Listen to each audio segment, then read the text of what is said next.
James Mitchell's hands clawed at the mud, every muscle screaming. The quicksand had him now waist-deep and sinking. In his arms, a 6-month-old German Shepherd puppy gasped for air, barely conscious. Above them both, Sarah, the mother dog. His canine partner barked with a desperation that tore through the desert silence. His chest burned, not from exertion, from his heart giving out. 68 years old, cardiac patient, doctor's orders no strenuous activity, and here he was, drowning in liquid earth under a merciless Arizona sun. 30 feet away, Marcus Blake stood frozen, the man who'd set this trap, the man who'd lured the puppy here to die. Sirens wailed in the distance. Too far, too late. James felt his vision blur. His left arm went numb. 3 years ago, Sarah took a bullet for him. Today, he was returning the favor, even if it killed him. Leave a like and share your thoughts in the comments along with the city you're watching from now. Let's continue with the story. 3 months earlier, James Mitchell woke to the same ritual he'd performed for 5 years, checking if Sarah was still breathing. His hand reached across the bed, the side where his wife Linda used to sleep, and found only emptiness. Then he heard it, the steady rhythm of canine breathing from the floor beside him. Sarah. 5-year-old German Shepherd, retired canine officer. The only family he had left. James was 68, though some days he felt 90. The scar on his chest, a souvenir from the heart attack 2 years prior, ached in the pre-dawn chill. His pension check arrived like clockwork, $1,200 a month. Barely enough. His savings account held exactly $8,247.32. He checked it obsessively.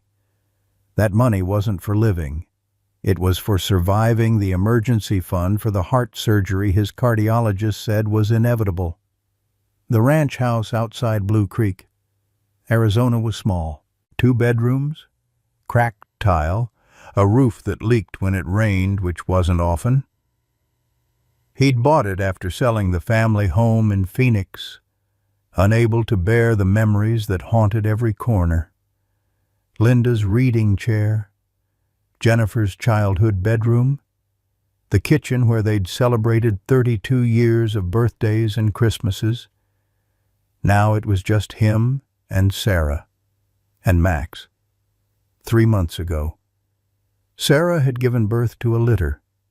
Only one puppy survived, a male with oversized paws and ears that hadn't quite figured out how to stand up straight. James named him Max. When that puppy opened his eyes for the first time and looked at James, something shifted. A reason, a purpose.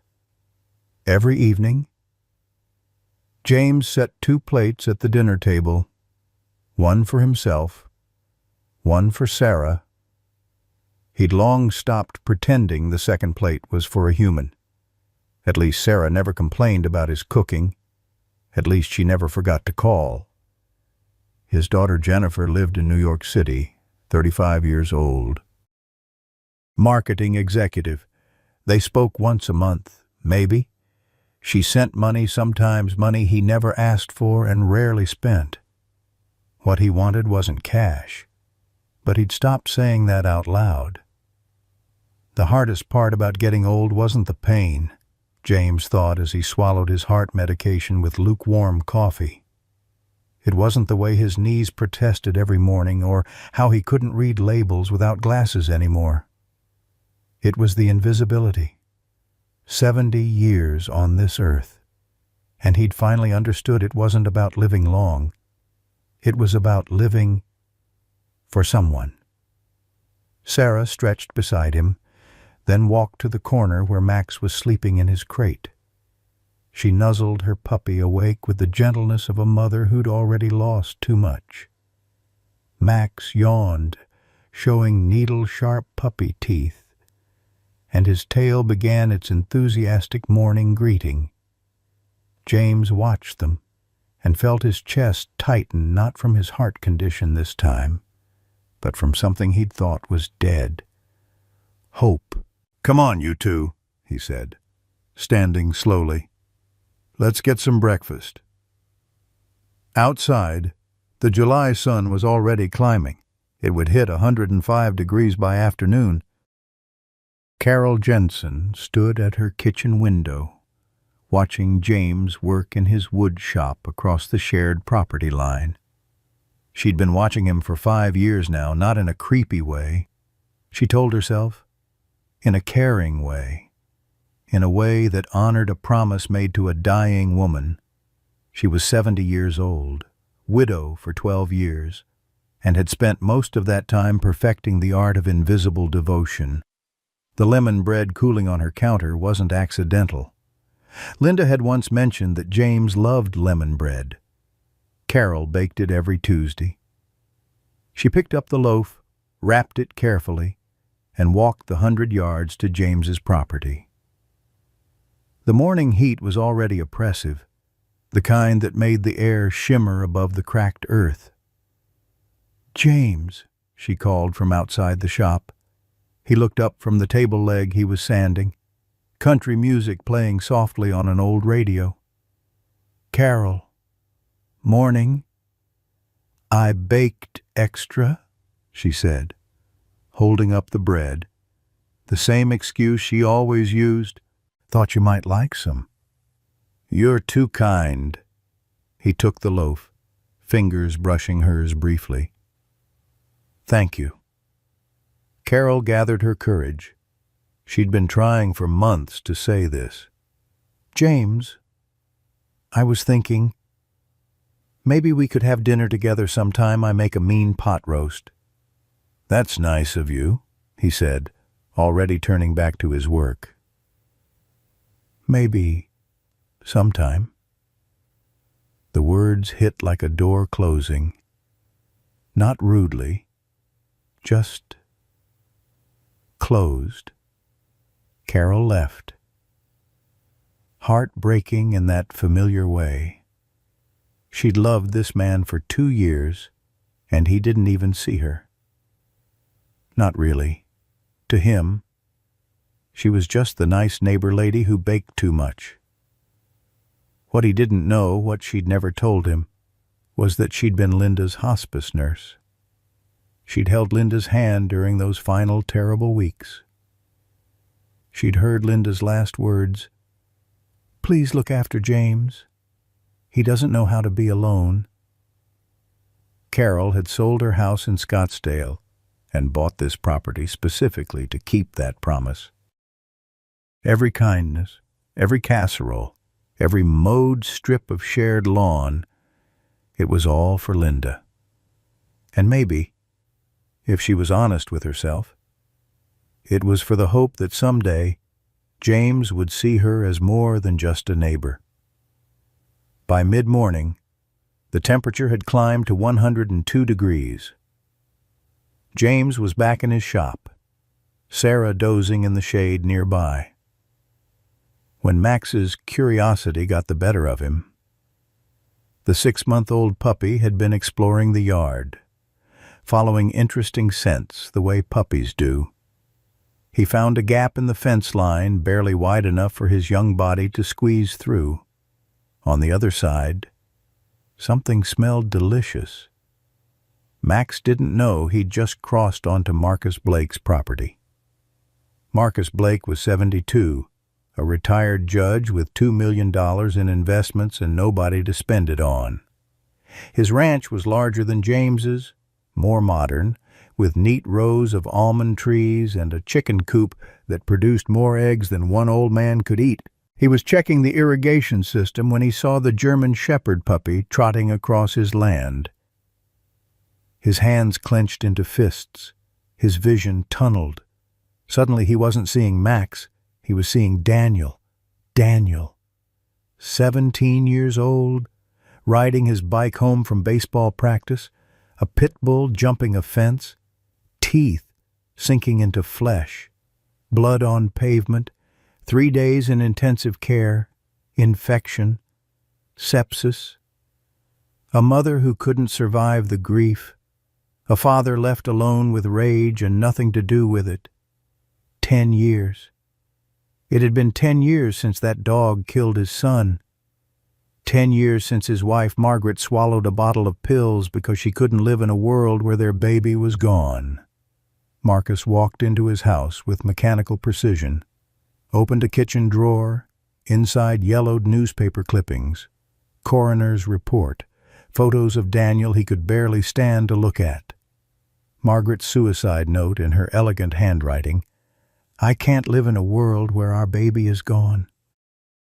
He'd been a judge for 30 years. He understood law. He understood that in Arizona, property owners could protect their livestock from threatening animals. He had chickens. This dog was loose. Technically, legally. He had rights. But this wasn't about rights. Marcus knew about the quicksand pit. It had formed after the rare rainfall 3 weeks ago. In the low area where the old creek bed used to run, the ground looked solid dried mud on top, but underneath was liquid death.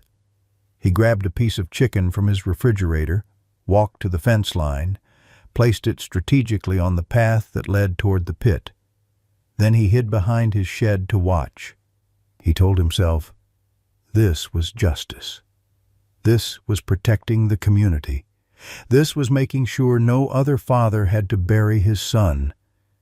But deep down, in a place he refused to acknowledge, Marcus knew the truth. This was revenge. Pure, simple, and 10 years overdue. Max found the chicken within minutes. His tail wagged as he gobbled it down. The joy of a puppy who didn't know he'd just been lured into a trap. Max finished the chicken and continued his exploration, tail wagging with the innocent confidence of youth. The ground ahead looked solid, sun-dried mud with small cracks running through it. He pranced forward, nose to the ground, following the scent trails of desert creatures. His front paw touched the surface. For a split second, nothing happened. Then the earth opened beneath him like a mouth. Max's paw sank. He tried to pull back, but his momentum carried him forward. His other front paw broke through. Panic flooded his young brain. He scrambled, trying to jump backward, but the more he struggled, the faster he sank. Within 30 seconds, he was submerged to his shoulders. The puppy's cries pierced the desert air, high-pitched yelps of pure terror that sounded disturbingly like a human baby.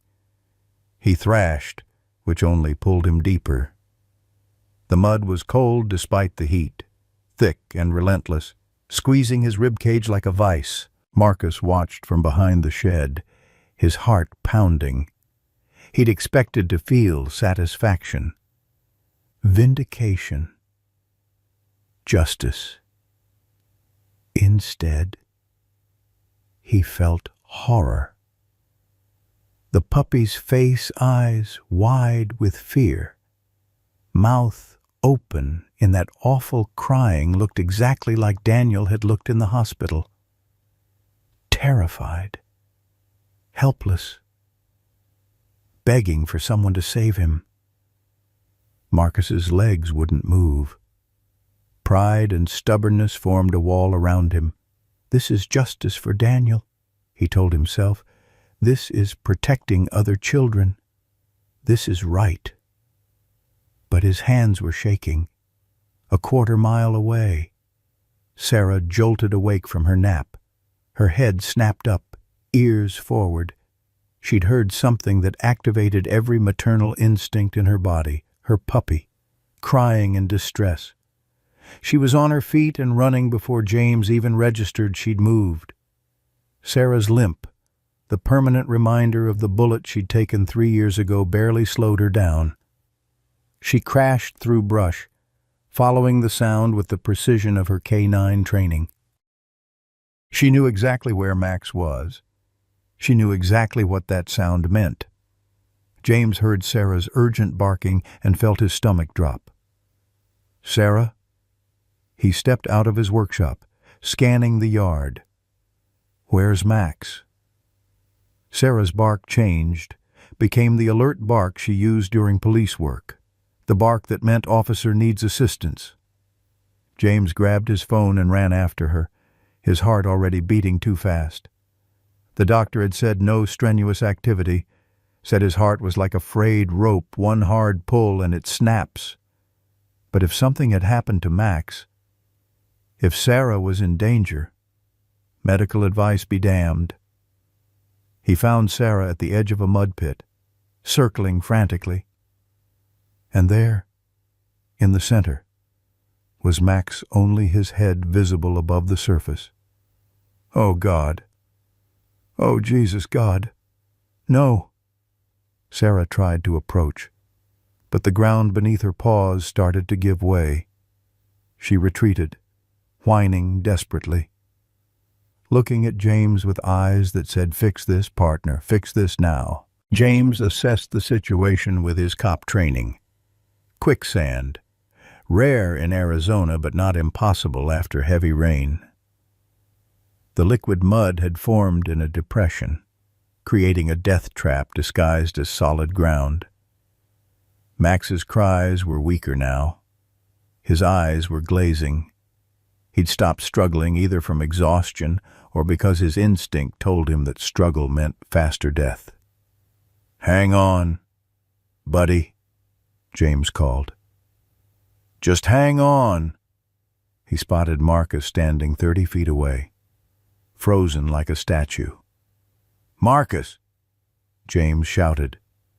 "Call 911, now." Marcus didn't move. His face was ashen, his mouth working soundlessly. "Marcus, call them. He came onto my property," Marcus said, the words hollow. "I have rights. He's a puppy." James's roar echoed across the desert. "Call 911, or I swear to God." Movement from the other direction. Carol appeared, breathless, carrying a first aid kit. She'd seen Sarah running and had followed on instinct. "James, what's—" She saw Max and gasped. Immediately pulled out her phone. 911, what's your emergency?" "Yes, quicksand entrapment. We need help immediately." Carol's voice cracked with urgency. "Location is the old creek bed between Mitchell and Blake properties on County Road 47. "Ma'am, is the victim human or animal?" "It's a puppy, but there's a man here who's about to go in after him and he has a heart condition." "Ma'am, for an animal. We can't prioritize emergency services. I can put you through to animal control. A man is about to die trying to save this dog." Carol screamed. "Send someone." "Ma'am, please calm down. Units are approximately 25 to 30 minutes away." Carol's face went pale. "They're coming," she told James. "But it'll be 30 minutes. James looked at Max. The puppy's eyes were starting to close. Maybe 3 minutes of consciousness left. Maybe less. 30 minutes was a death sentence. James thought about his doctor's warning, about the $8,000 in his savings money he'd need if his heart failed, about Linda's last words, "Promise me you'll find something to live for." He had found something. Sarah. Max. This broken little family. "If I don't make it," James said quietly to Carol, "there's a letter in my desk drawer. Make sure Jennifer gets it. James, no. Tell her I'm sorry I wasn't a better father." His voice was steady now, decided. "And tell her this was worth it." He turned to his truck, parked 20 yards away. "Sarah, stay." Sarah whined but obeyed, her canine training holding even through her desperation. James ran for his truck, chest already beginning to tighten with the warning signs he'd learned to recognize. Pain radiating down his left arm, pressure building behind his sternum. His heart was giving him a warning. He ignored it. James threw open the truck bed and grabbed what he needed, 2 wooden planks, each 8 feet long and 12 inches wide, left over from a deck project. 50 feet of climbing rope, his old tactical vest from his K9 days. Carol appeared at his side. "What's your plan?" "Distribute my weight across the planks. Use the rope as a safety line." He was breathing hard already, sweat pouring down his face. "You and Sarah anchor the other end." "James, your heart." "I know." He met her eyes. "If I die doing this, at least I die mattering. Now, hold that damn rope." He tied the rope around his waist with the knot he'd learned 30 years ago in the police academy. Muscle memory? His hand shook from fear or from his failing heart. He couldn't tell. Carol wrapped the other end around her waist, then looped it through Sarah's collar for additional anchor. Sarah understood immediately. She planted her feet.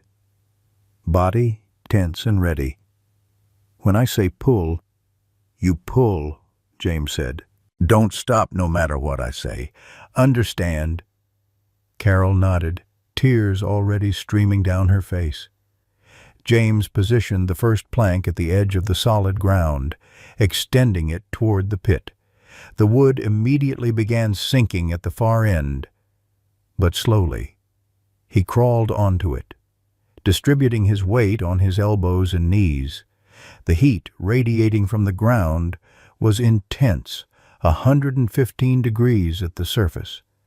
The plank beneath him creaked ominously. At 4 feet from Max, the plank had sunk too far to continue safely. James slid the second plank forward, creating a bridge that extended closer to the puppy. Max's eyes flickered. A weak whimper escaped his throat. Only his snout remained above the surface now, bubbles forming around his nostrils with each shallow breath. "I'm coming, buddy," James gasped. "Just hold on." He crawled forward on the second plank, 2 feet from Max. 18 inches, 1 foot. His fingertips brushed the top of Max's head. The puppy tried to move toward him, a fatal mistake. Max sank another inch. Now only his eyes and nose were visible. James stretched further, reaching with everything he had. The plank cracked beneath him. He felt himself sliding forward into the mud. "James!" Carol screamed. Sarah's reaction was instantaneous. She clamped her teeth onto the rope and pulled with all her considerable strength. Combined with Carol's pull, they halted James's slide. James's chest felt like someone was sitting on it. His left arm was completely numb now, his vision blurred at the edges. "I can't reach him from here," he gasped. The realization crashed over him like a wave. To save Max, he'd have to get into the quicksand. He'd have to risk his own life completely, while James fought at the edge of death, 3,000 miles away. Jennifer Mitchell sat in a conference room in Manhattan, her phone buzzing on the table. She glanced at it. "Dad calling." She hit decline. She was in the middle of an important presentation about Q3 marketing strategies. Her father could wait. 5 minutes later, it buzzed again. Unknown number from Arizona. She ignored it. Then came the voicemail. Jennifer excused herself from the meeting, stepped into the hallway, and listened to Carol's frantic message. Jennifer, this is Carol Jensen, your father's neighbor. I'm so sorry to call like this, but your father he's trying to save Sarah's puppy from Quicksand, and I think he's going to die trying. His heart, Jennifer, you know about his heart. I've called 911, but they won't be here for 30 minutes, and he's not going to wait, and please, if you can talk to him, call him. Anything. The message cut off abruptly. Jennifer's world tilted. She played it again. Trying to save Sarah's puppy. Going to die. Trying. Your mother made me promise. Wait.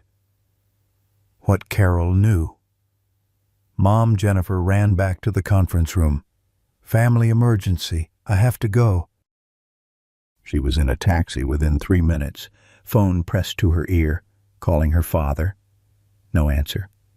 Calling Carol. Busy. Booking a flight the next available was 6:45 p.m. Arriving in Phoenix at 9:30 p.m. local time. 3 hours. He could be dead in 3 hours. The taxi crawled through Manhattan traffic. Jennifer's mind raced through memories she'd been avoiding for 3 years. The last time she saw her father at Mom's funeral, the way he'd looked so small and lost, the way she'd promised to visit soon and then never did. Their last conversation replayed in her mind from a week ago. Jenny, honey, I need to ask you something. Dad, I'm literally running to a meeting. Can this wait? It's about Sarah's puppy. He needs vaccines, and the vet says, Dad, we've talked about this. You can't afford another dog. You need to think about assisted living where I'm not going to some facility to die. Jennifer, that's not what Dad. I'm trying to help. You're alone out there.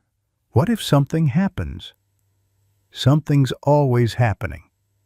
The question is whether anyone cares. That's not fair. You're right. I'm sorry. You have a good meeting, sweetheart. And she'd let him hang up. Hadn't called back. Had told herself she was busy. Told herself he was being stubborn. When the truth was simpler and more painful, she'd been punishing him for not being the easy kind of parent. The kind who goes quietly into assisted living without asking for anything. Now he might die, and the last real conversation they'd had was an argument about a puppy. Jennifer sat in the taxi, crying into her hands, as traffic inched forward with agonizing slowness. Back at the Quicksand pit, James made his decision. Carol, I'm going in. He kicked off his boots. Less weight meant slower sinking, removed his vest, kept only the rope tied around his waist. James, if you go in, I can't pull you both out. Carol's voice broke with desperation. Then you pull out Max. Let me sink. Sarah barked sharply, a sound of pure protest. She moved between James and the pit, blocking him. James knelt and took Sarah's face in his hands. Girl, I know. I know you're scared. I'm scared too. But sometimes love means doing the scary thing. You did it for me 3 years ago. Remember. 3 years ago, Sarah had jumped in front of a bullet meant for James during a domestic violence call gone wrong. The shooter had aimed at James's chest. Sarah had launched herself between them, taking the round in her hip. They'd both nearly died that day. You didn't think, James continued, his voice soft. You just loved. Now it's my turn. He scratched behind her ears one more time. If I don't make it, you take care of Carol. She's been taking care of us longer than I knew.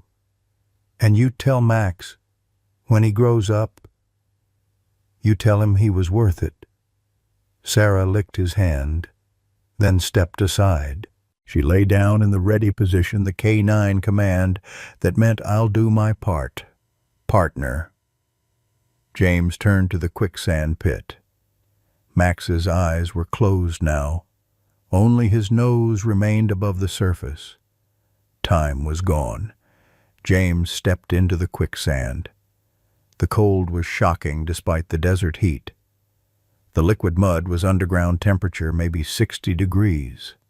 It rushed around his legs, immediately pulling him down. Every instinct screamed, fight, struggle, run. His training whispered, stay calm. James forced himself to lean back, spread his arms wide, distributing his weight like floating in water. Don't panic. Slow movements only. He began a swimming motion, pulling himself toward Max inch by agonizing inch. The mud resisted every movement, thick as wet concrete.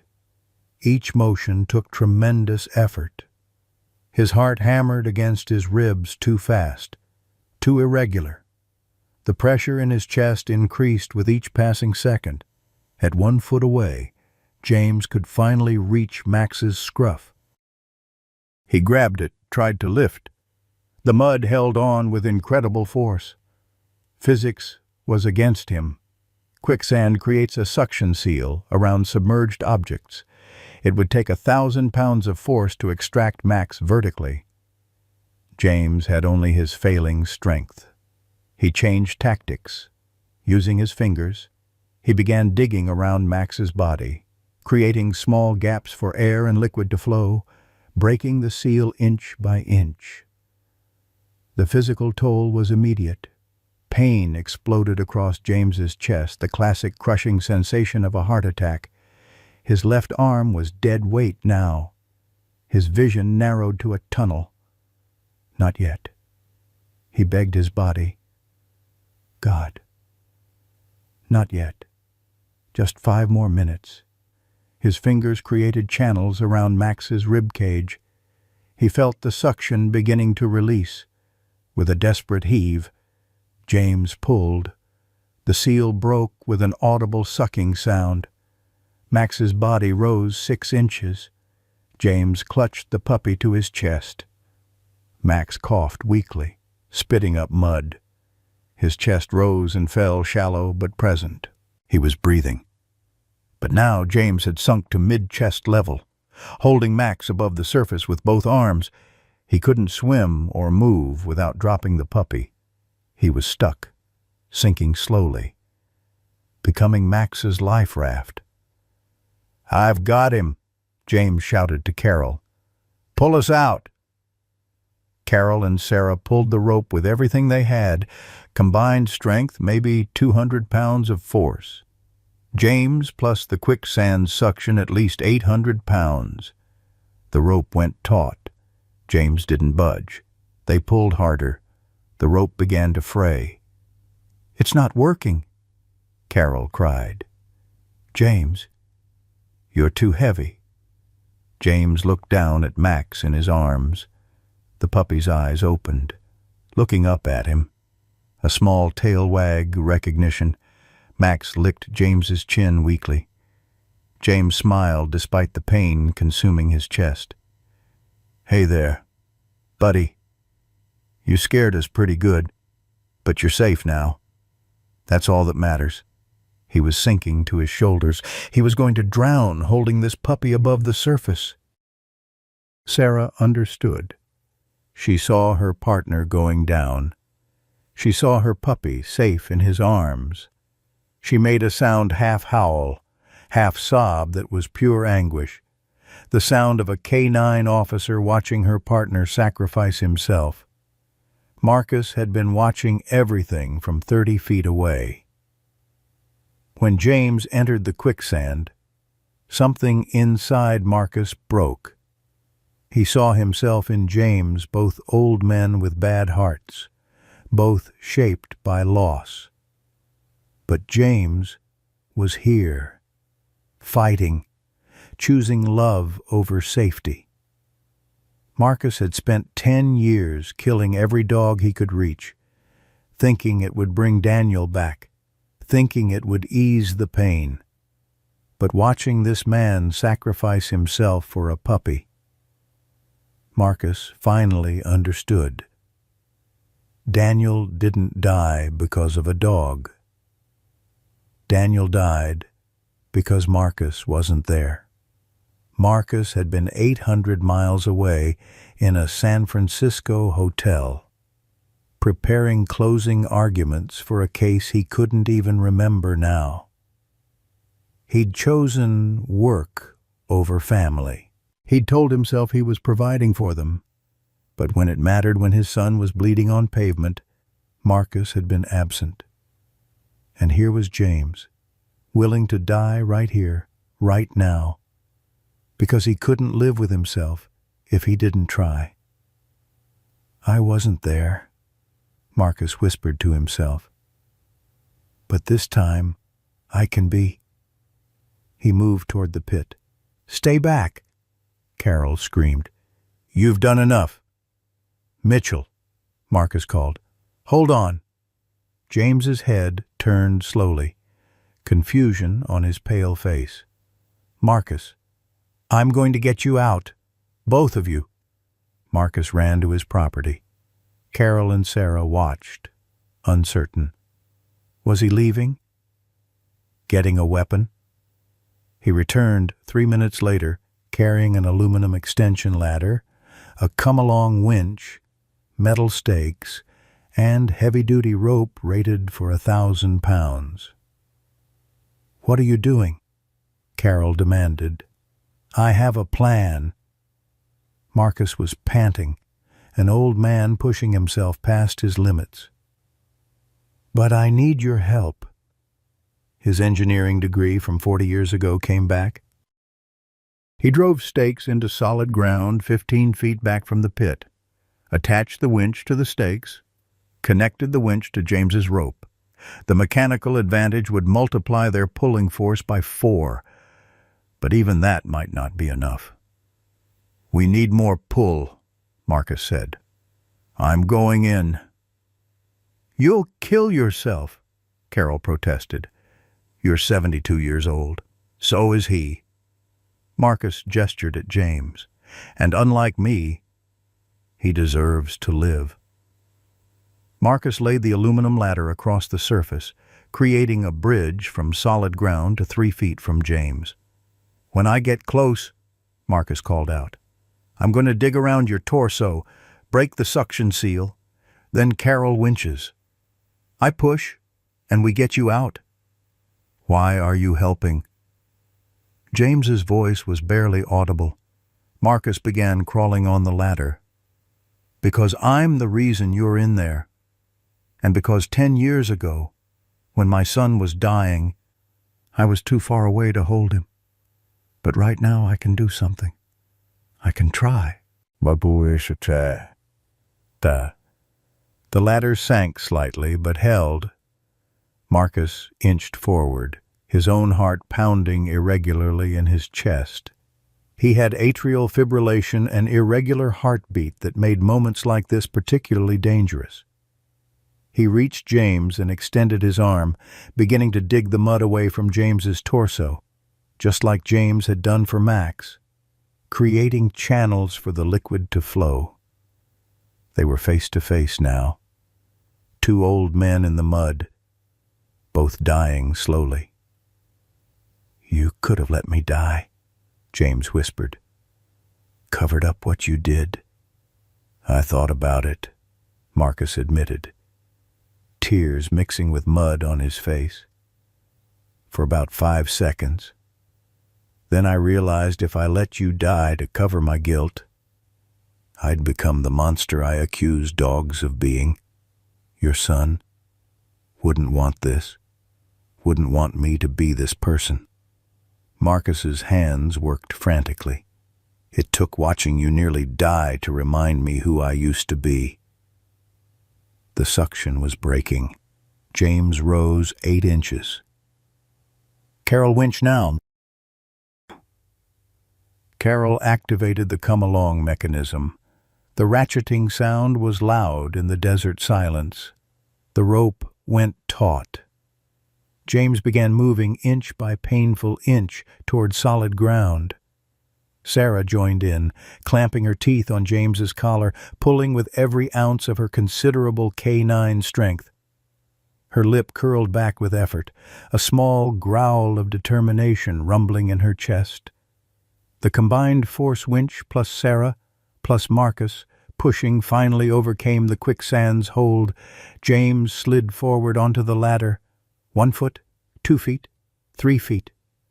At the ladder's end, Carol and Sarah grabbed James's arms and hauled him onto solid ground.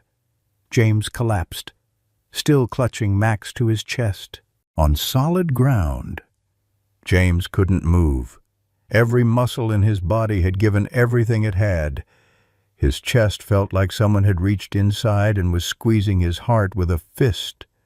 Cold sweat drenched his clothes despite the 105-degree heat.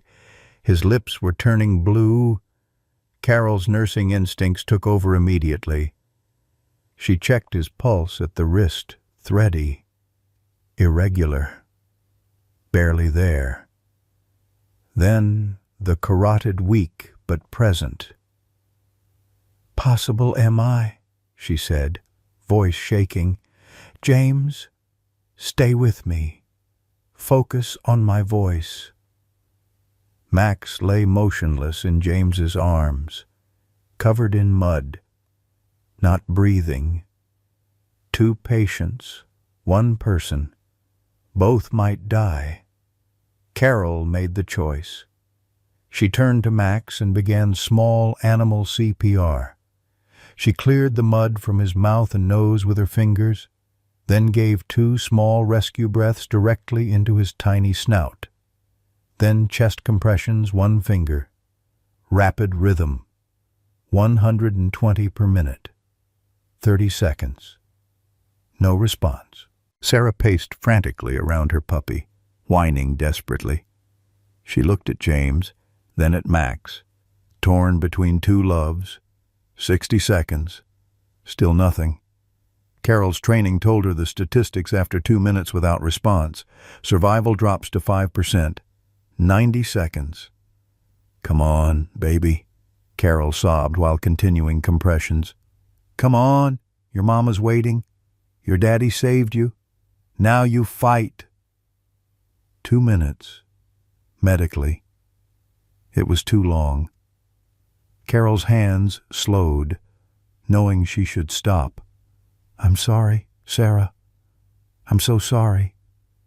Sarah pushed Carol aside, not roughly, but firmly. The dog lay down next to Max and began licking him vigorously. Face, chest, body, canine stimulation, something beyond human medicine. Max's body jerked. He coughed violently. Muddy water expelled from his lungs. He gasped a wet, rattling sound and his eyes fluttered open. "Oh, thank God," Carol breathed. "Thank God." Max tried to stand but was too weak. He curled into Sarah's belly, and Sarah wrapped herself around him, licking him frantically, making high-pitched whines of joy and relief. James watched from the ground, managing a weak smile. "Good boy, Max, good boy." Then his eyes rolled back and closed. "Mitchell." Marcus dropped to his knees beside James. "James." Carol checked for a pulse. "Weak? Barely there? Full MI? We need a defibrillator. We don't have one." She began CPR immediately. Chest compressions, hard and fast in the center of his chest. She heard a rib crack under her hands necessary to compress the heart effectively, but the sound made her stomach turn. 30 compressions, 2 rescue breaths. Repeat. "Marcus, call 911 again." She gasped between compressions. "Tell them cardiac arrest. Code blue. They need to expedite." Marcus grabbed his phone with shaking hands. "A man is dying. Cardiac arrest. Where the hell is the ambulance?" "Sir, They're 8 minutes out. They're coming as fast as they can." 8 minutes. James might not have 8 minutes. Carol's arms burned. She was 70 years old, not strong enough to maintain effective compressions. After 2 minutes, her rhythm was slowing, her depth decreasing. "Let me take over," Marcus said. "I know CPR." They switched. Marcus positioned his hands and began compressions. His own chest ached. His atrial fibrillation was acting up, his heart skipping beats irregularly, but he didn't stop. 2 minutes of CPR. No response from James. 3 minutes. Still no pulse. 4 minutes. Marcus's vision swam. His own heart was giving out. "No change." Carol monitored.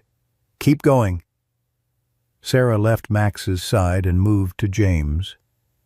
She lay down against him, her body pressed to his, her head on his chest, the same thing she'd done 3 years ago when he'd been shot. She whined softly, calling him back. 6 minutes of CPR. James wasn't responding. "Marcus," Carol's voice broke.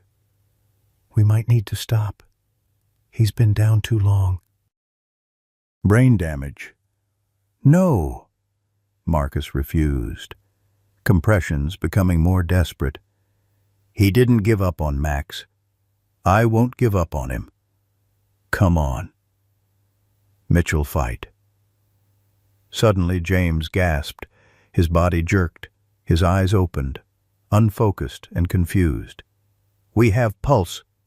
Carol pressed her fingers to his neck. Weak, but present. James tried to speak, but could only manage one word. "Max, he's alive, James," Carol said through tears. "He's breathing. You saved him." James looked at Sarah lying beside him. He reached out with a trembling hand and touched her head. "Good girl." His eyes closed again, but his chest continued to rise and fall. His pulse remained weak but steady. Sirens wailed in the distance, growing louder.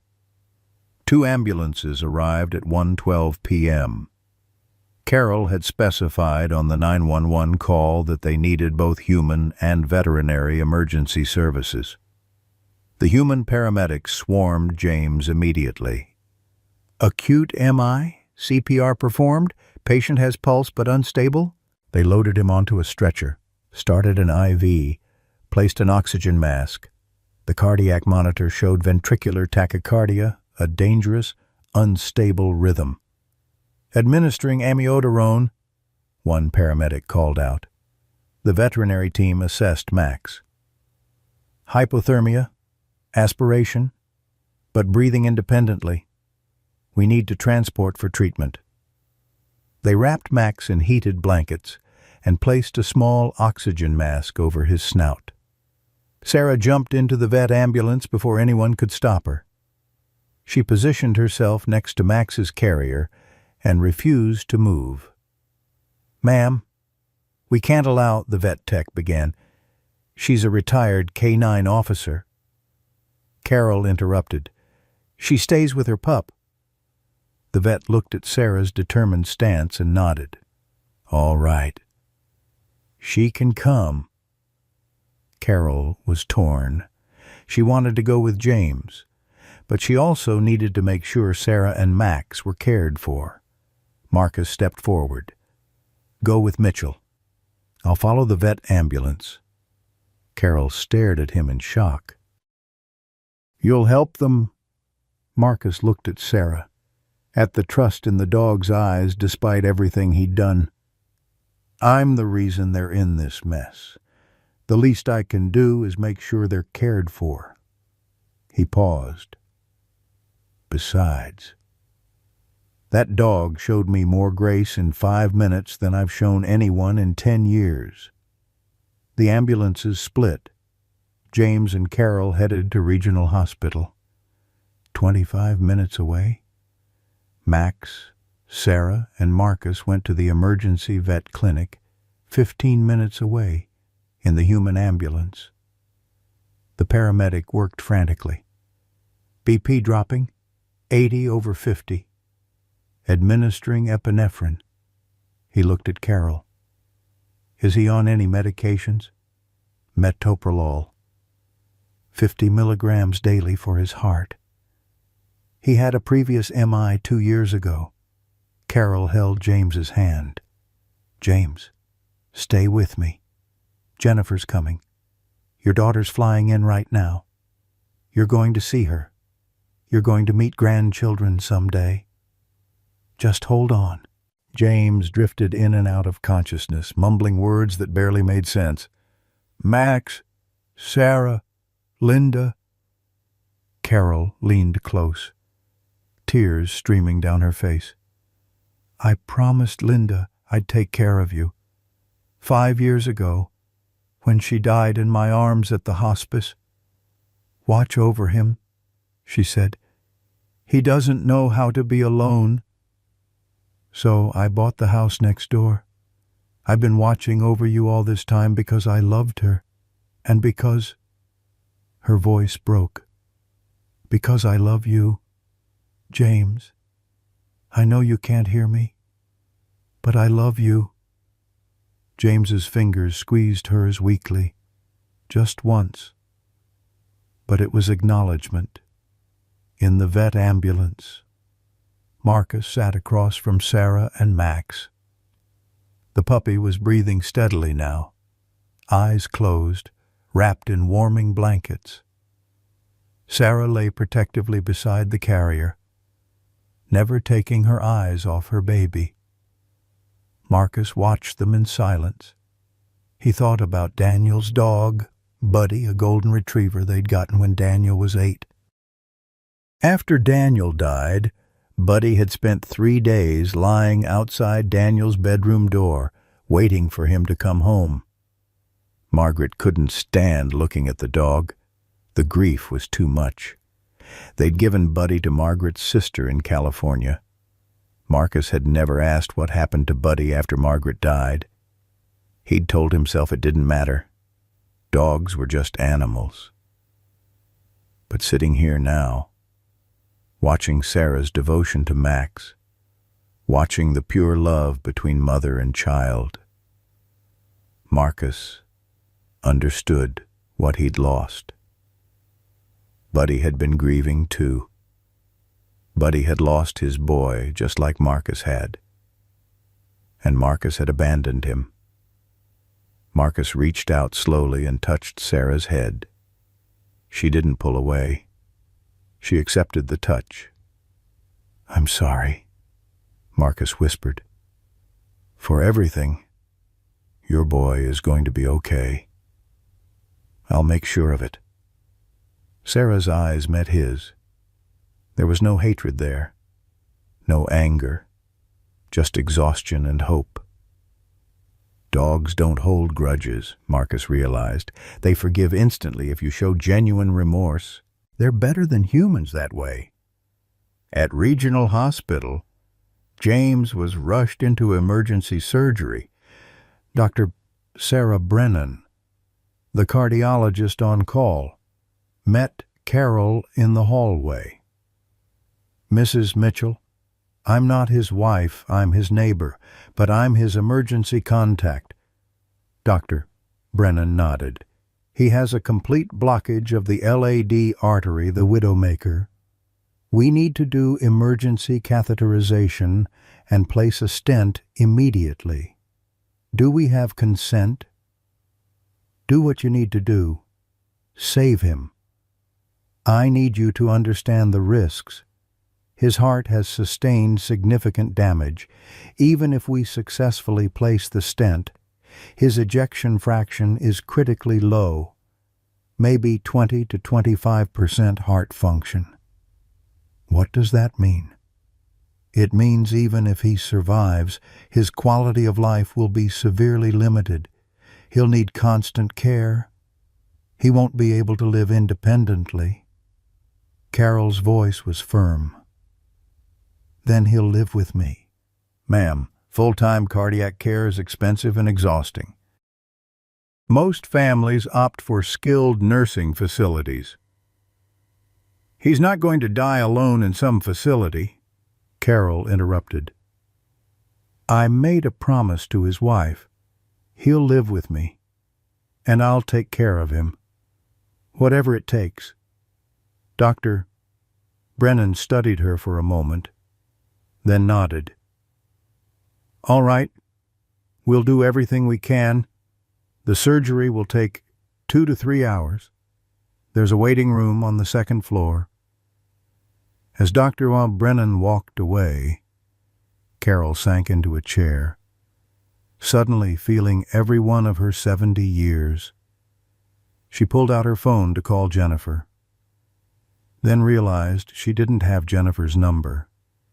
She only had James's emergency contact information. She waited. There was nothing else to do. At the emergency vet clinic, Dr. Rachel Torres examined Max thoroughly.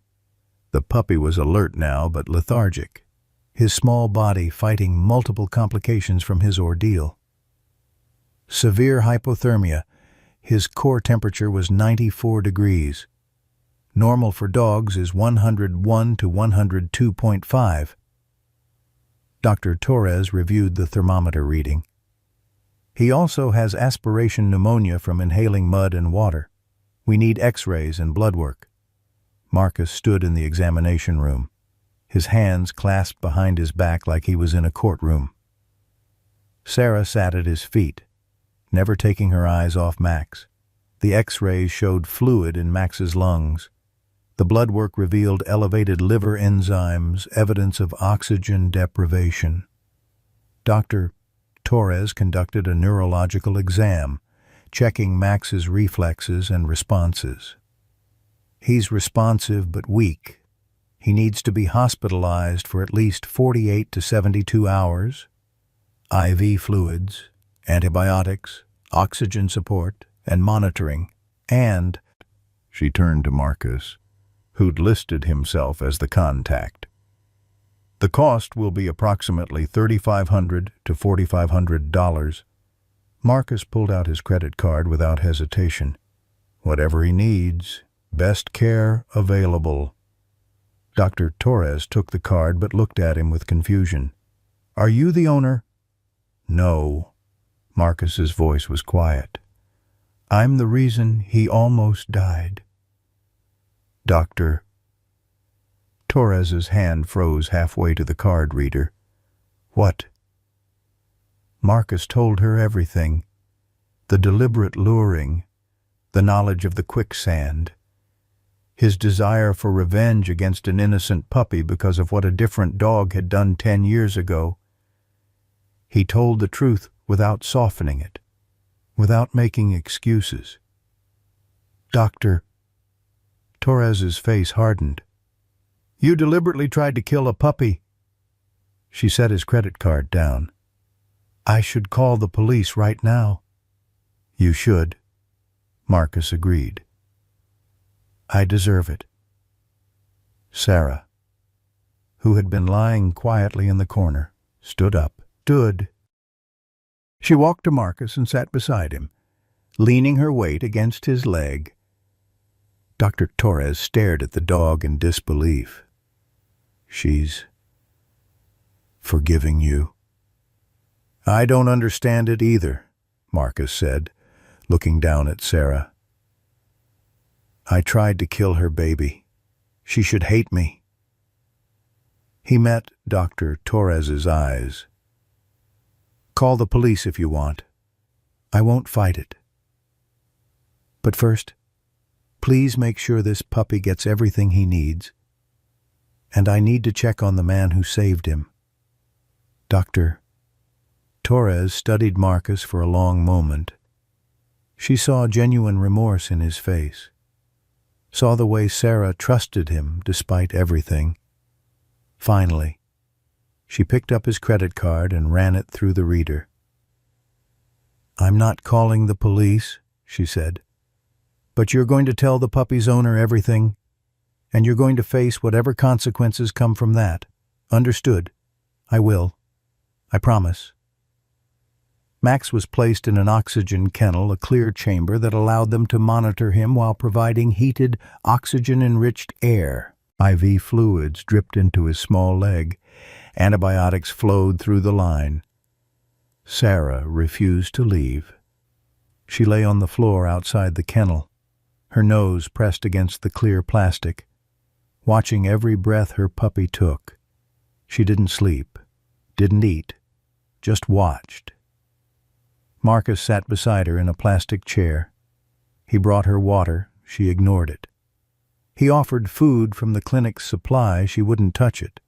So he just sat with her in silence, keeping vigil together. Hours passed. Marcus's phone buzzed repeatedly. His lawyer, his financial advisor, people who expected him to be available. He ignored them all. At 6 p.m., Carol called his cell. "Max. Stable. Sarah won't leave his side." Marcus paused. "How's Mitchell?" "In surgery. It's been 4 hours. I haven't heard anything." Carol's voice cracked. "His daughter is flying in. She should land in about 3 hours. Does she know about what I did?" "Not yet, but she will." Marcus closed his eyes. "Tell her. Tell her I'll accept whatever she decides. Jail, lawsuit, anything." "Marcus, why did you do it?" "Really?" The question hung in the air. Marcus looked at Sarah, at the way she kept watch over her puppy with absolute devotion. "I wanted it to be the dog's fault," Marcus said finally. "If it was the dog's fault that Daniel died, then it wasn't my fault for being 800 miles away at a legal conference. It wasn't my fault for prioritizing work over coming home early. It wasn't my fault for not being there when my son needed me." His voice broke. But watching James risk everything for this puppy, watching Sarah's love, I finally understood. The dog didn't kill Daniel. My absence did. And I've been punishing innocent animals for 10 years because I couldn't face the truth. Carol was silent for a moment. "That's the most honest thing I've heard you say in all the years I've known you." "It doesn't make it right." "No, but it's a start." "But..." After Carol hung up, Marcus sat in the quiet clinic, listening to the hum of the oxygen machine keeping Max alive. He thought about all the dogs he'd hurt over the years, the 2 he'd poisoned, the one he'd shot last year when it wandered onto his property. Each one, he'd told himself, was justice for Daniel. But it wasn't justice. It was just more death. At 6:30 p.m., Jennifer's plane touched down in Phoenix. She'd spent the entire flight in a state of controlled panic. Her phone clutched in her hand, willing it to ring with news. Any news. She'd called Carol 3 times from the airport in New York. Each time had gone to voicemail. She'd tried her father's number. Nothing. The plane couldn't taxi to the gate fast enough. Jennifer was out of her seat before they'd come to a complete stop, earning disapproving looks from the flight attendants. She was first off the plane, running through the terminal with her carry-on bag banging against her legs. She'd rented a car. The drive to Regional Hospital took 45 minutes, but she made it in 35, breaking every speed limit. She ran into the emergency department, still wearing her New York business suit, her hair disheveled, mascara smudged from crying. "James Mitchell," she gasped at the front desk. "My father, he was brought in with a heart attack." The receptionist checked the computer. "He's in surgery. ICU waiting room. Second floor. There's a woman there. Carol Jensen." Jennifer took the stairs 2 at a time. She burst into the waiting room to find Carol sitting alone, holding a cup of cold coffee, staring at nothing. "Where is he?" Jennifer demanded. "Where's my father?" Carol stood. "Jennifer, he's in surgery. It's been almost 5 hours now." Jennifer's legs gave out. She collapsed into a chair. "Is he going to make it?" "I don't know. They said the damage to his heart is extensive." Jennifer pressed her hands to her face and sobbed deep, wrenching sobs that came from a place of profound regret and terror. Carol sat beside her and put an arm around her shoulders. They sat like that for several minutes, 2 women united by love for the same man. Finally, Jennifer lifted her head. "Your voicemail said something about my mother, that she made you promise something." Carol took a deep breath. It was time for the truth. "I was your mother's hospice nurse. Jennifer, 5 years ago. I was with her when she died." Jennifer's head snapped toward her. "What?" Carol told her everything. About caring for Linda during those final 8 months. About the conversations they'd had. About Linda's fears for James that he wouldn't survive the grief. That he'd become a ghost of himself. That he'd die alone. "The day before she died," Carol said quietly, "your mother held my hand and said, 'Please look after James.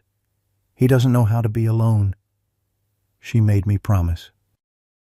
"So after she passed, I sold my house in Scottsdale and bought the property next to your father's. I've been watching over him ever since." Jennifer stared at her. "You've been there for 5 years, just watching him. Not just watching. Helping when he'd let me. Baking the foods Linda used to make. Mowing the shared lawn so he wouldn't strain his back. Bringing him meals when I knew he hadn't eaten." Carol's voice trembled. "I wasn't trying to replace your mother. I was trying to honor her by loving him the way she'd want someone to love him." Jennifer's anger flared. "You knew my mother was dying, and you never told me you were caring for my father. Your mother asked me not to. She didn't want you to know she'd arranged for someone to watch over him. She thought you'd feel guilty." "Well, I do feel guilty," Jennifer shouted. "I should have been there. I should have been the one taking care of him, not some stranger who—" She stopped, took a breath, realized what she was saying. "I'm sorry," Jennifer said quietly. "That wasn't fair. You were there when I wasn't. You kept a promise when I broke mine." Carol reached into her purse and pulled out a folded piece of paper. "I found this in your father's wallet. I think you should read it." Jennifer unfolded the paper and recognized her father's handwriting immediately. As she read his final letter, the one he'd written knowing he might die saving Max, tears streamed down her face. "He thought he was a bad father," she whispered. "But I was the bad daughter. He never thought that. He only thought he'd failed you. I should have visited. I should have called more. I should have—" Jennifer's voice broke. "I was so angry that he wouldn't just do what I wanted. Move into assisted living where I wouldn't have to worry. Where someone else would take care of him. I told myself I was thinking of his safety. But really, I just wanted to stop feeling guilty for not being there." Carol squeezed her hand. "You're here now. That's what matters." Dr. Brennan appeared in the doorway. "Jennifer Mitchell." Jennifer jumped to her feet. "Yes, that's me. How is he?" He's out of surgery. We successfully placed a stent in the blocked artery. He's stable, but I need to prepare you for what you're going to see." Dr. Brennan explained James's condition, the extensive damage to his heart, the reduced heart function, only 23% of normal, the long recovery ahead, the likelihood that he'd never live independently again. "Can I see him?" Jennifer asked. "He's in ICU, still unconscious. But you can visit briefly." Jennifer followed Dr. Brennan through the corridors, Carol at her side. When they reached James's room, Jennifer stopped at the doorway, her hand over her mouth. Her father looked so small in the hospital bed, oxygen mask over his face, multiple IVs in his arms, cardiac monitor beeping steadily. He looked 20 years older than the last time she'd seen him. Jennifer approached the bed slowly and took his hand. "Dad, it's Jenny. I'm here." James's eyes fluttered open. He looked at her, confused and disoriented. He tried to speak but couldn't through the oxygen mask. "Don't talk. Dad, just rest." Jennifer squeezed his hand, tears flowing freely now. "I'm so sorry. Sorry I wasn't there when you needed me. Sorry I was always too busy. Sorry I said those things about assisted living." She leaned close to him. "I love you, Dad. I love you so much, and I'm not leaving. I'm staying. I'm moving back home." James tried to pull the oxygen mask aside. "Doctor..." Brennan moved to stop him, but he was insistent. He managed to move it just enough to whisper 2 words, "Max, Sarah," despite everything, despite nearly dying. Despite being in incredible pain, his first words were about the dogs. Jennifer laughed through her tears. "The dog is fine, Dad. You saved him." "You crazy, stubborn, wonderful man. You saved him." A small smile appeared on James's cracked lips. "Worth it." He started coughing, and Dr. Brennan immediately replaced the oxygen mask. "That's enough for now. He needs to rest."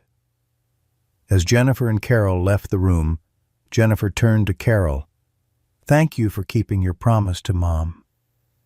And thank you for loving my father when I forgot to." Carol's eyes filled with tears. "I didn't do it for thanks. I know. But you have it anyway."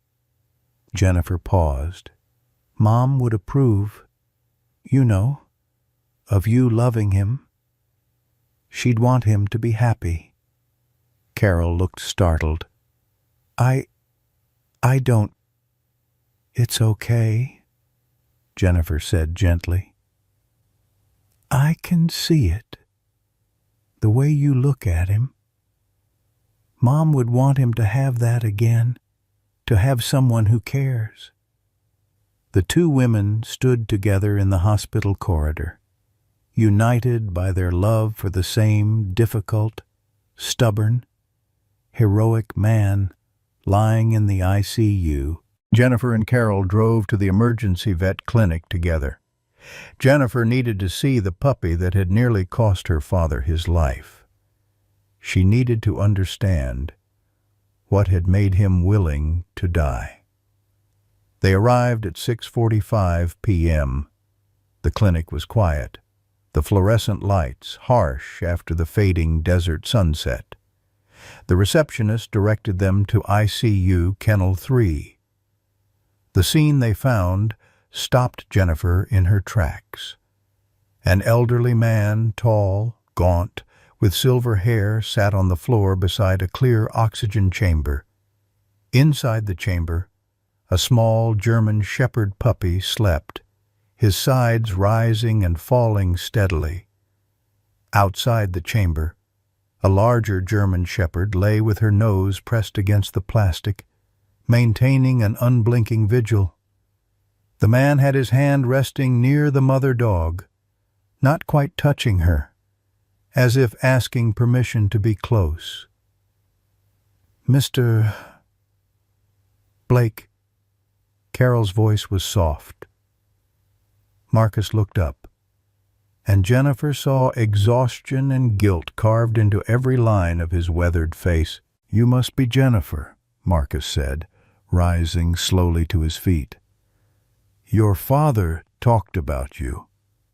"Thank you for helping rescue him," Jennifer began, but Marcus held up his hand.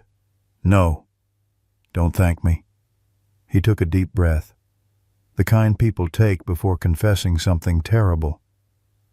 "I need to tell you what I did." And he did. Standing in that veterinary clinic, with Sarah as his only witness besides the two women, Marcus told the complete truth about Daniel's death 10 years ago, about his wife's suicide, about spending a decade hating every dog he saw, about deliberately luring Max to the quicksand with Chicken, about watching the puppy sink and planning to let nature take its course. Jennifer's face went from confusion to shock to fury. "You tried to kill him." Her voice was deadly quiet. "My father almost died because you—" She stepped toward Marcus, her hand raised. She wanted to hit him, wanted to hurt him the way he'd hurt her father. Sarah moved between them. The dog didn't growl or bare her teeth. She simply stood there, a barrier, protecting Marcus. Jennifer stared down at the dog in disbelief. "You're protecting him? After what he did?" "I don't understand it either," Marcus said quietly. Carol spoke up. "Jennifer, there's more to the story." Marcus explained the rest. How he'd frozen when he realized what his actions had caused. How he'd been unable to let James die. How he'd gone back for equipment and risked his own life to help pull them out. How he'd been here for 7 hours now, making sure Max received the best care.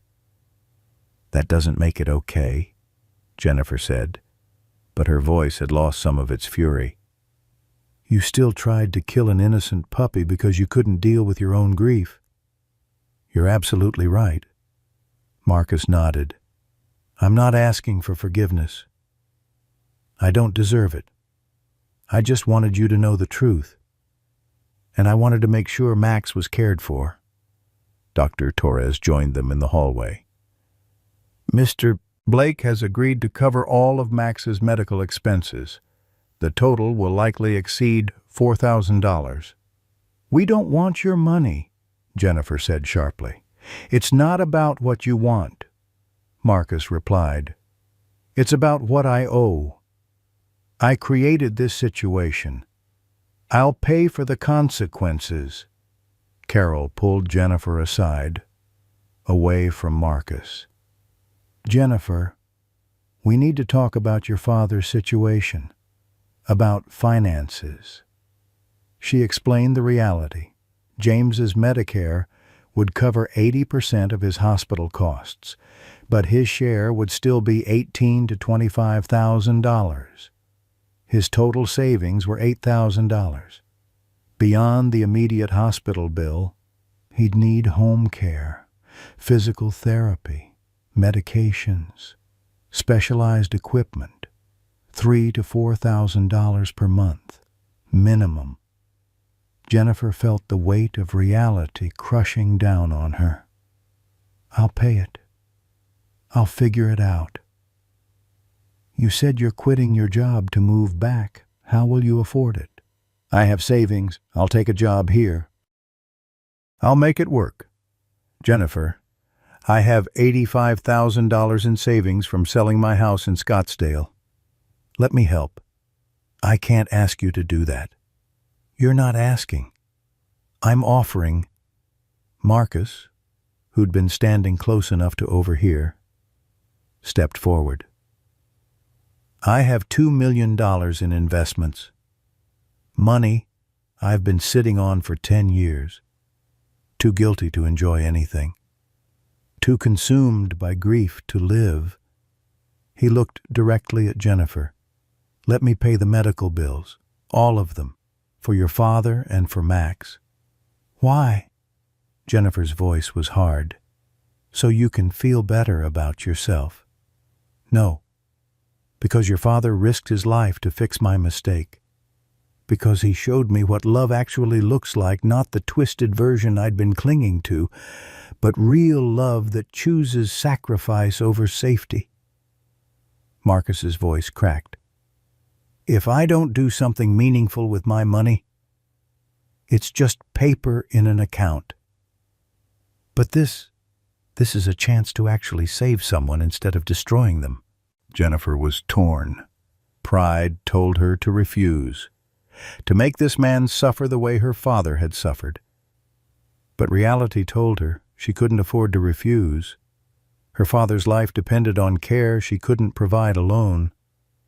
Carol touched her arm gently. "Sometimes accepting help isn't about you. It's about letting someone else heal." Jennifer looked at Marcus for a long moment, then made her decision. "I'll accept your help, but with conditions." "Name them." "First, you tell the police what you did. Full confession. I'm not going to file charges, but you're going to face what you did officially." Marcus nodded. "Agreed." "Second, you volunteer at an animal shelter for 1 year, minimum 20 hours per week. You're going to learn what dogs actually are instead of what your grief made you believe." Agreed. "Third, you go to grief counseling, professional therapy. You've been carrying this for 10 years, and it nearly killed an innocent animal and my father. You deal with it properly." Marcus looked surprised. "You're not going to have me arrested. Sarah didn't seek revenge, and she has more right to justice than I do." Jennifer's voice was firm. "But you don't get to just throw money at this and walk away guilt-free. You want redemption. Earn it." Marcus's eyes showed something Jennifer hadn't seen before: respect. "You're like your father, fair but firm. I accept your terms." Dr. Torres, who'd been listening, cleared her throat. "Max's vitals have stabilized. His temperature is back to normal. We can open the kennel for short visits if you'd like." Sarah's reaction was immediate. The moment the kennel door opened, she moved inside with careful precision, as if afraid her puppy might break. She gently licked Max's face, her whole body quivering with emotion. Max's eyes opened. When he saw his mother, his tail began to wag weakly. He tried to stand but didn't have the strength. Instead, he curled himself into Sarah's belly, and she wrapped herself around him protectively.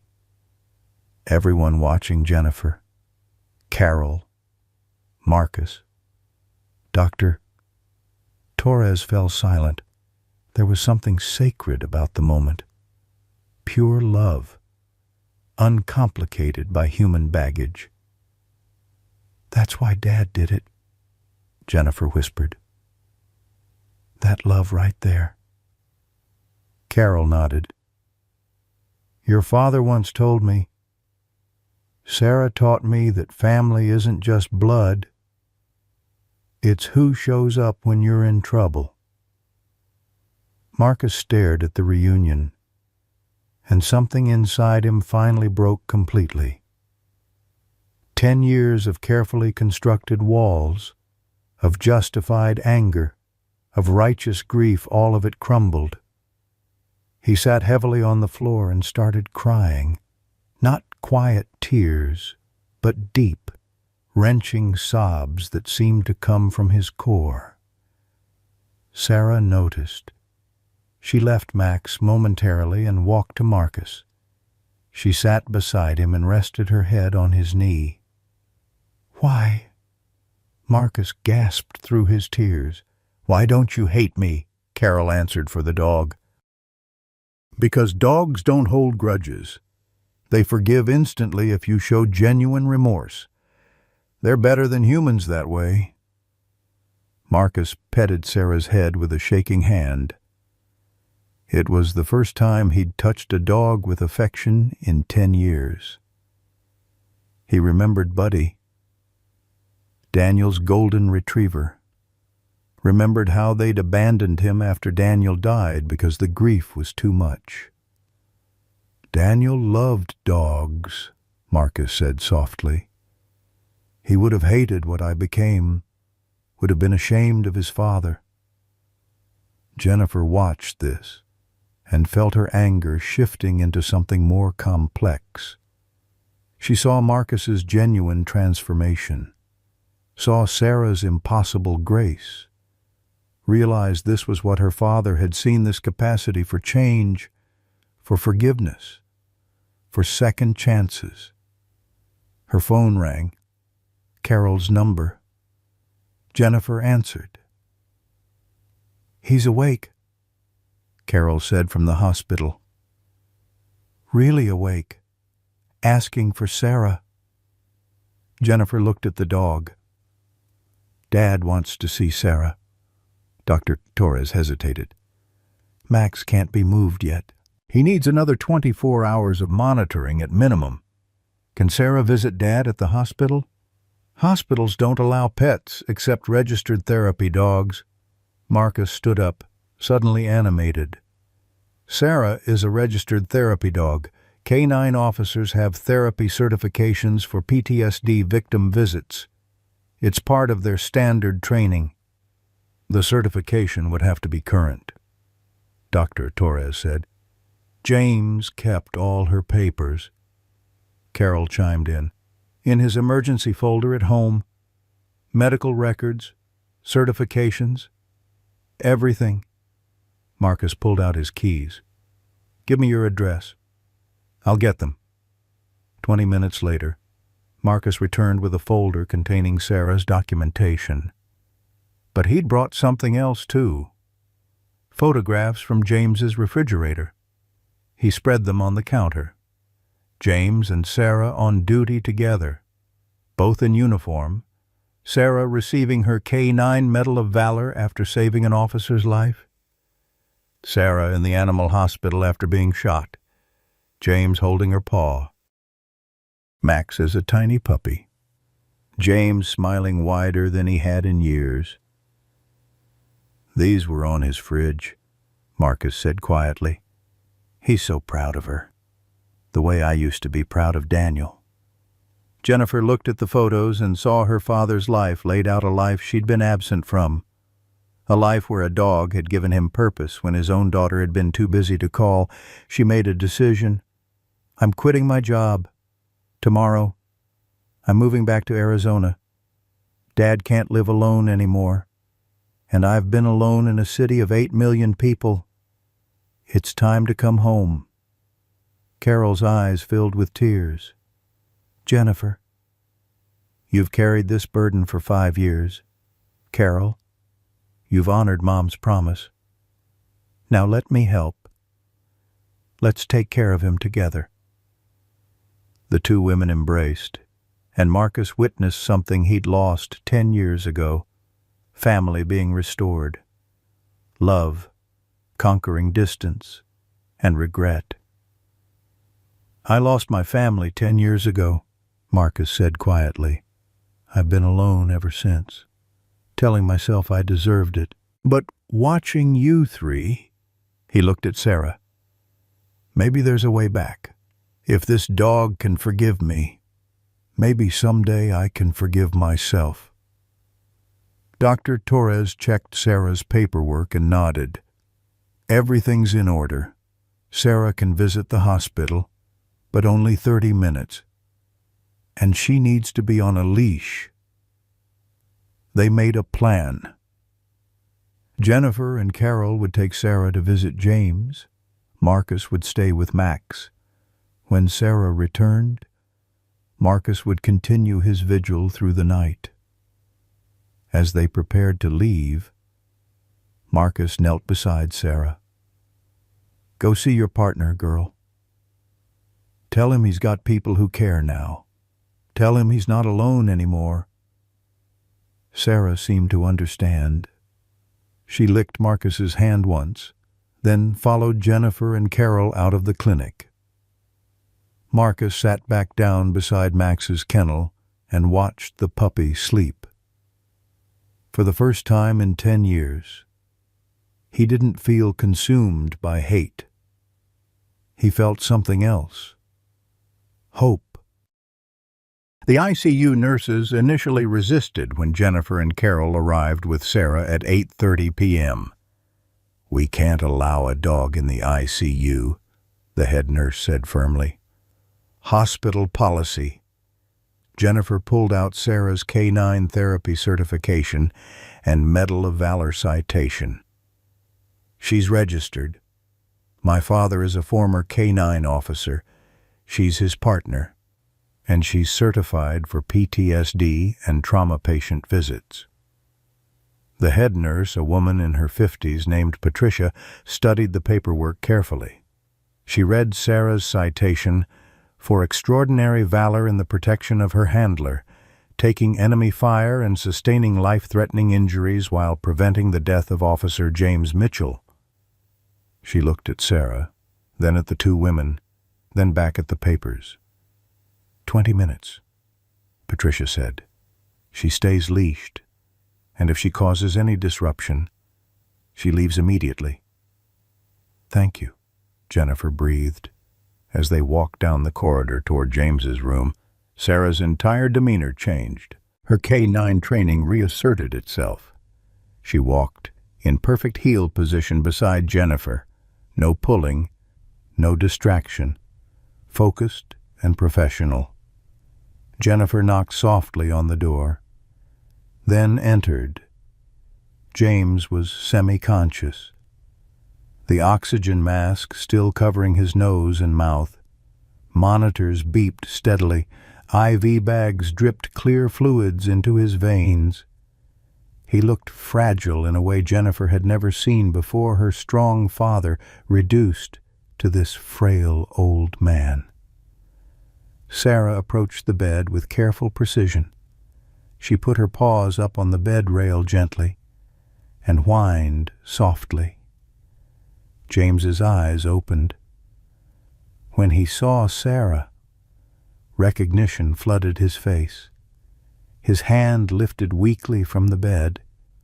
Sarah licked his hand with infinite gentleness, as if she understood how fragile he was. Nurse Patricia removed James's oxygen mask briefly, just for a moment. His lips were cracked and dry. "Hey, girl," James whispered, his voice barely audible.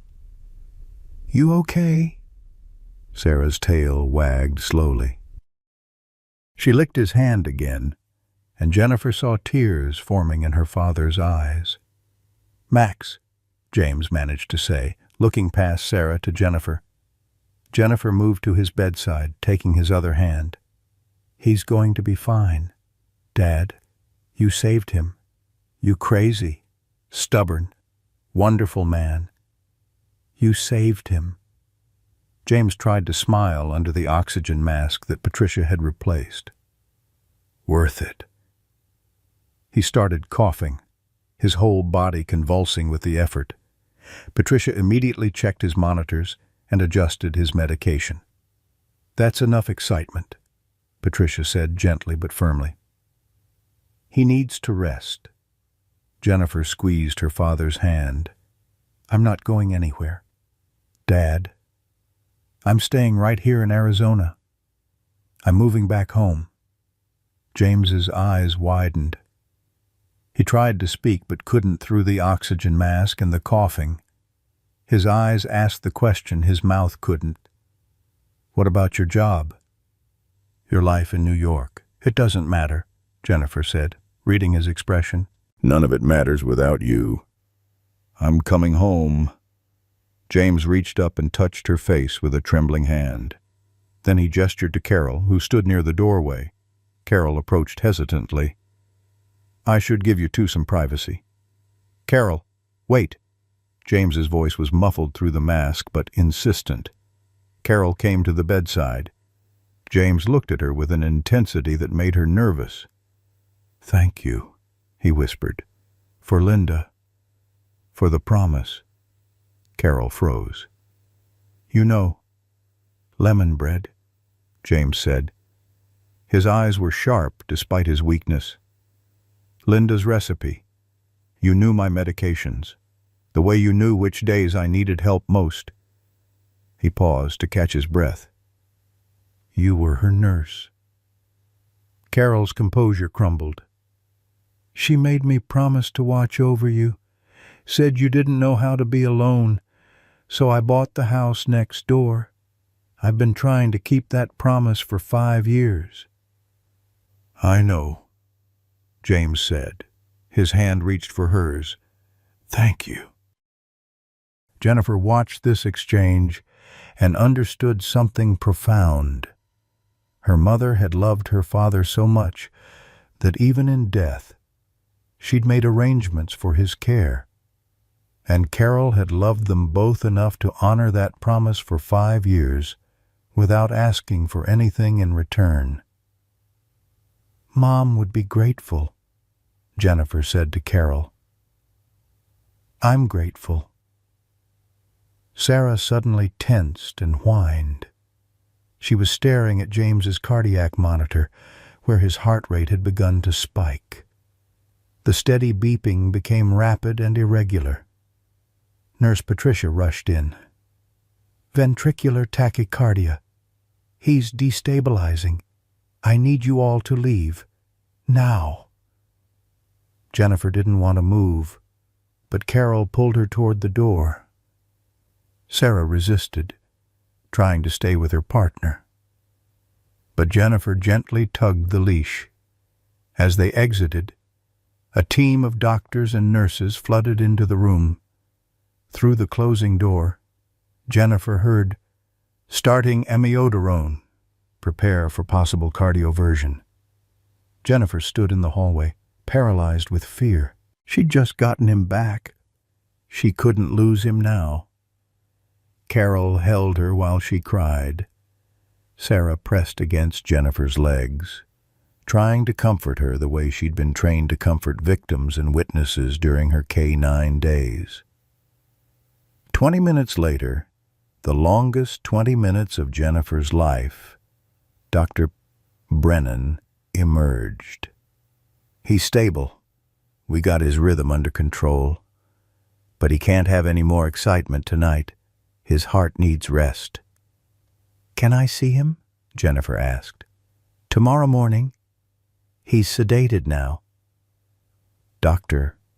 Brennan's expression was kind but serious. "Jennifer, your father's heart is severely damaged. The next 48 hours are critical. Even if he survives, he's facing a long, difficult recovery." Jennifer nodded, unable to speak. "Doctor." Brennan left, and Jennifer sank into a waiting room chair. It was 9:30 p.m. She'd been awake for more than 18 hours, running on adrenaline and fear. "We should take Sarah back to Max," Carol said gently. "Marcus is alone with him." Jennifer nodded. She was too exhausted to argue. They drove back to the vet clinic in silence, Sarah sitting alert in the back seat, sensing the tension. When they arrived, they found Marcus exactly where they'd left him, sitting on the floor beside Max's kennel. But now he was talking quietly to the sleeping puppy. "Your dad is one hell of a man," Marcus was saying. "Braver than I ever was. When my son was in trouble, I wasn't there, but your dad jumped into quicksand for you without thinking twice. That's real love, kid. Remember that when you grow up." He looked up when Jennifer and Carol entered, his face anxious. "How is he?" "He had an arrhythmia episode, but they stabilized him," Jennifer said. "He's sedated now. We can't see him until morning." Marcus stood slowly, his joints protesting. He was 72 years old and had been sitting on a hard floor for hours. "You two should go home. Get some rest. I'll stay with Max tonight." Jennifer studied him. "Why are you doing this? Really?" Marcus looked at Max, sleeping peacefully in the oxygen chamber. "Because I spent 10 years doing the wrong thing, and I need to spend whatever time I have left trying to do the right thing. This puppy almost died because of me. The least I can do is make sure he's not alone while he heals." Dr. Torres came out from the back. "Max is doing much better. Temperature normal, lungs clearing. If he continues to improve, we can downgrade him from intensive care tomorrow afternoon." "That's wonderful news," Carol said. "Sarah can stay with him if she wants." Dr. Torres added, "We have a cot we can bring in for Mr. Blake as well." "I don't need—" Marcus started to protest. "You're 72 years old and you've been sitting on concrete for 8 hours, Dr. Torres interrupted. "You're getting a cot. Hospital orders." Marcus smiled slightly, the first real smile Jennifer had seen from him. "Yes, doctor." Jennifer and Carol left Marcus with Sarah and Max. On the drive back to Blue Creek, Jennifer asked the question that had been nagging at her. "Carol, do you love my father?" Carol's hands tightened on the steering wheel. "Jennifer, it's okay. I'm not asking because I'm angry. I'm asking because I want to know." Carol was quiet for a long moment. "Yes, I fell in love with him about 2 years ago. But he was still so deep in grief for your mother that he couldn't see me as anything but the nice neighbor lady. And I didn't want to push.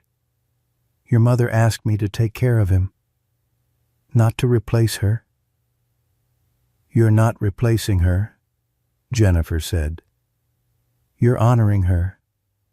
And I think she'd be happy that someone loves him the way you do." Carol's eyes filled with tears. "Thank you for saying that. When he gets better, and he will get better, I think you should tell him, really tell him. What if he doesn't feel the same way?" "Then at least you'll know." "But Carol, I've seen the way he looks at that lemon bread you bring. I don't think he's as oblivious as he pretends to be." They drove the rest of the way in comfortable silence. 1 week passed. James remained in the ICU, slowly improving but still critical. Jennifer stayed at his bedside every day, reading to him, talking to him, playing the country music he loved. Carol joined her most afternoons, bringing food and encouragement. Max improved rapidly.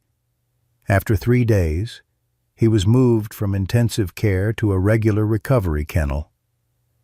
After 5 days, he was walking around, tail wagging, showing the resilience of youth. Sarah never left his side except for brief bathroom breaks.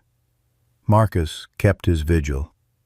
He slept at the clinic on a cot, took his meals there, and spent every waking hour with Max and Sarah. He talked to them constantly about Daniel, about his regrets, about the life he'd wasted on hatred. On the 7th day, Dr. Torres cleared Max for discharge. "He's fully recovered," she announced. "It's remarkable. Really. Puppies are resilient, but this little guy is exceptional." Marcus paid the final bill, $4,783. He didn't blink at the amount. "Can I bring him to see James?" Marcus asked. "Before I take him home, Doctor." Torres smiled. "I think that's a perfect idea." That afternoon, Marcus, Carol, Jennifer, Sarah, and Max all went to the hospital together. Nurse Patricia made an exception to the rules just this once. She said, "For the man who'd almost died saving a puppy." They wheeled James outside in a wheelchair to the hospital's healing garden, a small courtyard with benches and desert plants. He still had an oxygen cannula in his nose and looked impossibly thin, but he was conscious and alert. When Sarah saw him, she nearly pulled Jennifer off her feet trying to get to him. James laughed the first real laugh since the accident and held out his arms. Sarah put her head in his lap, and James buried his face in her fur. "Missed you, girl." Then Marcus brought Max forward, the puppy. Seeing James for the first time since the rescue, seemed to understand who this man was. He approached carefully and licked James's hand. James picked up Max with trembling arms and held him against his chest. The puppy settled there, content and safe. "Look at you," James whispered, "all healed up. Good boy. Such a good boy." Everyone watching had tears in their eyes. Marcus stood back, not wanting to intrude on the moment. But James noticed him. "Marcus, come here." Marcus approached hesitantly. "James, I know what you did," James interrupted. "Jennifer told me everything." Marcus's face went pale. "I understand if you want to press charges. I'll accept whatever." "Sit down, Marcus." Marcus sat on the bench beside James's wheelchair. "You tried to kill Max," James said bluntly. "That's the truth. But then you saved both of us when you could have let us die." "That's also the truth." He looked Marcus in the eye. "Which truth defines you?" "I don't know," Marcus admitted. "Then I'll tell you. You're defined by what you do next. You spent 10 years letting grief turn you into someone your son wouldn't recognize. But in the moment that mattered, you chose to save instead of destroy. That's who you really are." Marcus's voice broke. "I don't deserve your forgiveness." "Probably not. But Sarah forgave you. And she's a better judge of character than I am." James smiled slightly. "Besides, I'm too tired to hold a grudge. Life's too short." James extended his hand. After a moment, Marcus took it. "Thank you," Marcus said, "for giving me a second chance. Thank your son. If you hadn't loved him so much, you wouldn't have been capable of such grief. And if you weren't capable of that much love, you wouldn't have been able to change." 6 months passed. James moved out of the hospital after 3 weeks. He went to Carol's house. Not his own, she'd insisted. And Jennifer had agreed. Carol's home was bigger, on one level, and already equipped with everything he needed. Jennifer quit her job in New York and moved into her father's ranch house. She found work as a marketing consultant for small businesses in Arizona, working remotely most days. The pay was less, but she was home. Marcus sold half his investment portfolio and established the Daniel Blake Memorial Fund for Animal Rescue, a foundation that provided emergency veterinary care for pets whose owners couldn't afford treatment. Max was the first recipient listed. Marcus also kept his promises to Jennifer. He confessed everything to the police, They investigated but declined to press charges given the circumstances and James's decision not to pursue the matter. Marcus volunteered 30 hours per week at the Maricopa County Animal Shelter, and he attended grief counseling twice a week with a therapist who specialized in traumatic loss. 1 year after the accident, Jennifer organized a gathering at Carol's house. James was much improved, though he'd never be the same. He walked with a cane now and tired easily. His heart function had improved to 35% better than expected, but still fragile. He'd accepted that his days of physical labor were over, but he'd gained something more valuable: family. Carol and James had finally acknowledged what everyone else had known for months: they loved each other. They weren't married yet. At our age, what's the rush? James joked. But they were partners in every way that mattered. Jennifer had started dating the veterinarian who'd treated Max, Dr. Rachel Torres.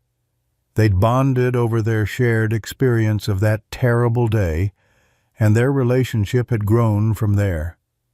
Jennifer was happy in a way she'd never been in New York. Marcus had become a fixture in their lives. He came for dinner twice a week, always bringing something: dessert, wine, or stories about the dogs at the shelter.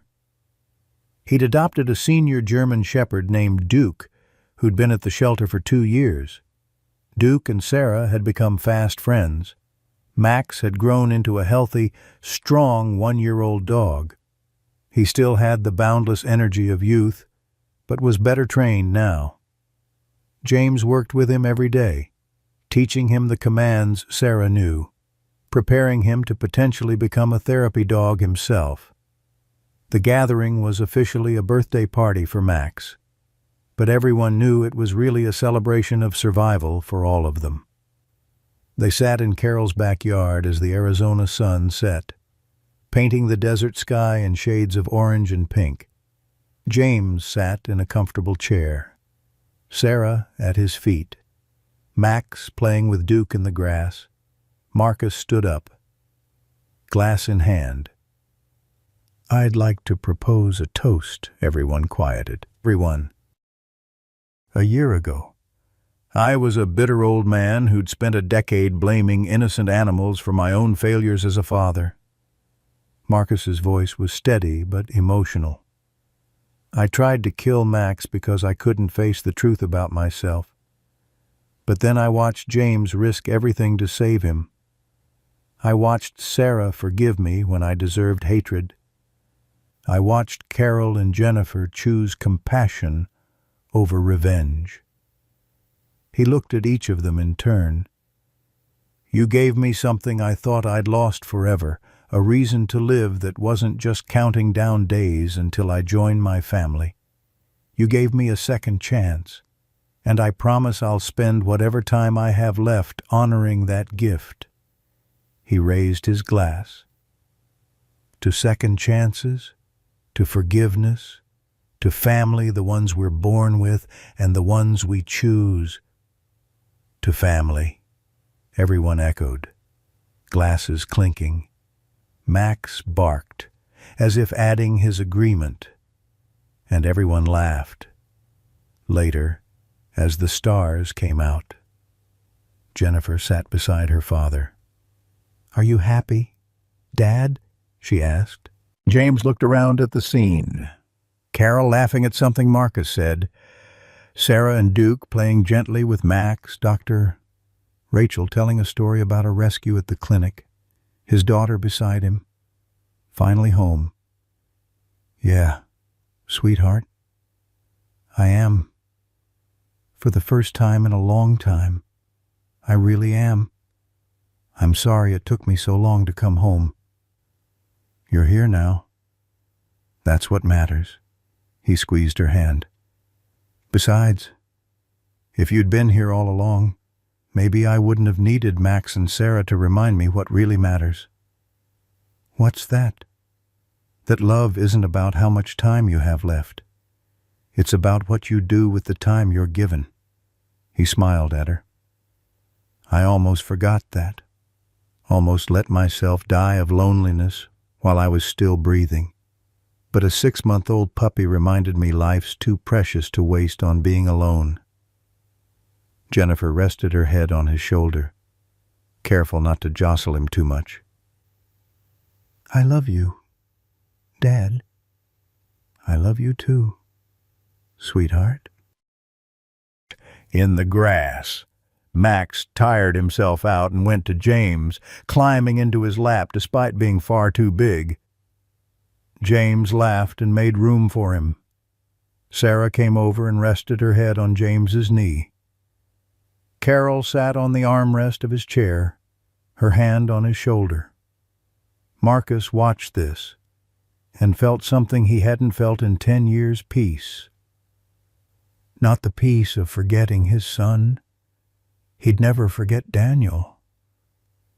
But the peace of honoring his memory by living the way Daniel would have wanted him to, with love instead of hate, with openness instead of bitterness, with hope instead of despair. As the Arizona night settled in, stars brilliant in the clear desert sky, they sat together, a family formed not by blood but by crisis, forgiveness, and the stubborn refusal to give up on each other. Sarah had saved James once by taking a bullet.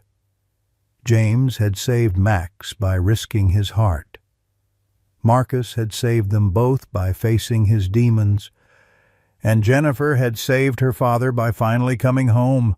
Love doesn't end when we die, James thought, looking at the stars and thinking of Linda.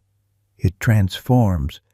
It continues through the people we touch and the choices they make because of us. Linda had sent Carol to watch over him. Carol had kept him alive long enough to save Max. Max had given him a reason to keep fighting, and all of it had brought Jennifer home and Marcus back from the darkness. Love doesn't end. It multiplies. Max sighed contentedly in James's lap, and Sarah wagged her tail in her sleep. You know what, girl? James whispered to Sarah. It was worth it.